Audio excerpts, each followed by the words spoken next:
আর এদিকে ভোট রাজনীতির সরগরম। পুরুলিয়ায় গিয়ে এই রাজনীতির পারদ চড়ালেন শুভেন্দু অধিকারী। তিনি একবারে সন্ধ্যারানী টুডু, মানবাজারের বিধায়ক এবং রাজ্যের প্রাক্তন মন্ত্রী তাকে আক্রমণ করেছেন। স্বজন পোষণের বিরুদ্ধে তিনি অভিযোগ তুলেছেন সন্ধ্যারানী টুডুর বিরুদ্ধে।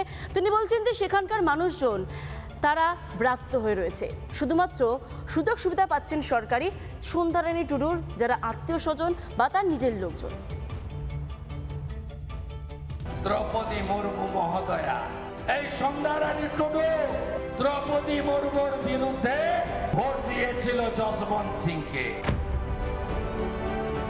পুরুলিয়ার মানবাজারে দাঁড়িয়ে এভাবেই শুভেন্দু অধিকারী সরাসরি আক্রমণ শানিয়েছেন তৃণমূল প্রার্থী সন্ধ্যারানী টুডুকে।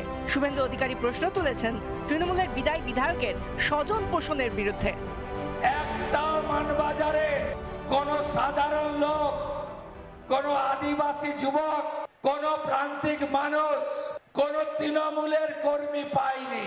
সব সুযোগ সুবিধা ভাই ভাতিজা, ছেলে জেঠির ছেলে বাড়িতে বাজার করে, গাড়ি মোছে, তাদেরকেই দিয়ে দিয়েছে। শুভেন্দুর আক্রমণে উঠে এলো এলাকার অনুন্নয়নের প্রসঙ্গ।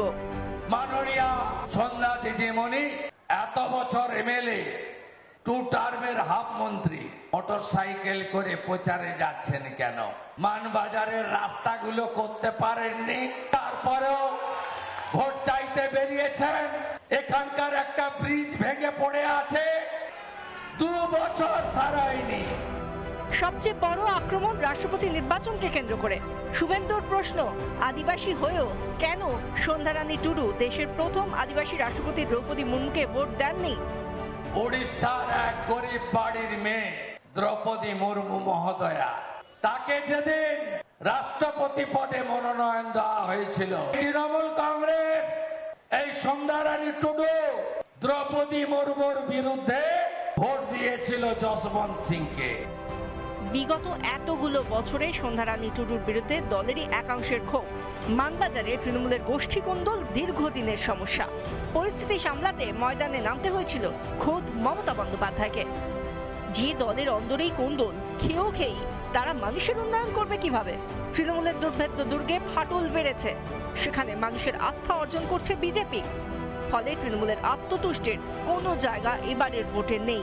শেষ পর্যন্ত এলাকায় অনুন্নয়ন আর গোষ্ঠীদ্বন্দ্বের এই জোড়া ফলায় কি বিদ্ধ হবে শাসক দল? রিপাবলিক বাংলা।